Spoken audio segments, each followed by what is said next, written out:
Jamel Tata, tout d'abord, que représente pour vous le fait que la Fondation MAC consacre une exposition monographique à votre œuvre ? Je suis très honoré parce que en fait, c'est un endroit que j'ai fréquenté comme tout artiste qui s'intéresse à l'art et à son histoire. Il vient visiter la Fondation, voir les belles sculptures, le parc et surtout les expositions à l'intérieur. Donc c'est un endroit merveilleux. Donc pour moi, c'est un grand honneur d'avoir été invité là.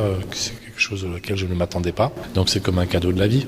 L'exposition n'est pas totalement rétrospective, mais elle donne une bonne idée de la façon dont votre travail a évolué au cours de ces dernières années, autour notamment du travail de la représentation de la figure humaine. Disons que c'est vraiment un travail collectif qui a été fait par Olivier Keplin et Eric de Chassé par le choix des œuvres. Moi, je leur avais tout de suite dit que la rétrospective, c'était pas trop mon truc, mais qu'ils pouvaient remonter dans le temps et choisir des œuvres qui les intéressaient pour des raisons diverses les uns des autres. Donc la subjectivité a beaucoup joué. Mais en même temps, ça fait un bel ensemble. Et ça nous a permis, dans 2 endroits différents, de faire 2 expos qui sont différentes dans leur monstration, mais qui en même temps n'ont pas perdu leur contenu et leur dynamique. Et en même temps, je me sens pas dans une rétrospective. Je me sens plutôt dans une composition qui est à l'échelle de mes 20 ans, ou je sais pas combien de temps de peinture, voilà.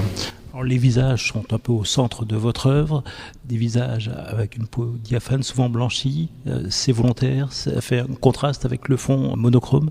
Disons que c'est quand même le fruit d'une réflexion et d'un travail que je mène depuis quelques années sur la peinture. Au début, j'ai fait des figures humaines avec la notion. Ensuite, les questions de portraits, les questions de portraits se posent. Donc, j'avais pas envie que ce soit des portraits. Donc, j'ai décidé que ce serait des figures humaines. Donc là, je me suis inspiré de tas d'artistes, de l'icône du russe, en passant par l'enluminure du Moyen-Âge, jusqu'aux figures persanes, aux enluminures persanes, japonaises, et en remontant sur les peintres symbolistes, pas symbolistes, mais un peu fous comme Fuseli.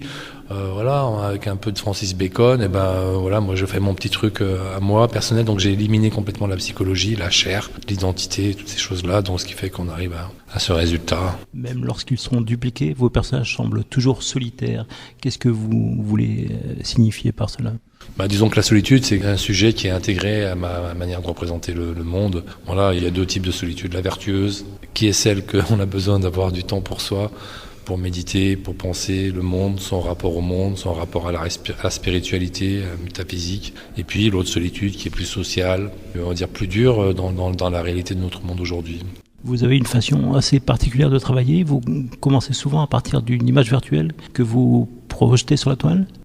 Disons que non, ma manière de travailler elle est très très classique en fait. La photographie c'est depuis le 19e siècle, je fais de la photographie, j'intègre des images dans mon ordinateur, j'ai une banque d'images donc de modèles et de sujets différents et puis là je fais mes compositions à l'ordinateur et je fais une projection, mais ma manière de peindre n'est pas du tout nouvelle, elle est tout à fait classique. Voilà, alors peut-être qu'après ensuite le résultat formel, lui, il est peut-être plus de mon époque qu'il y a 5 siècles, mais je pense que je fais la même chose qu'eux.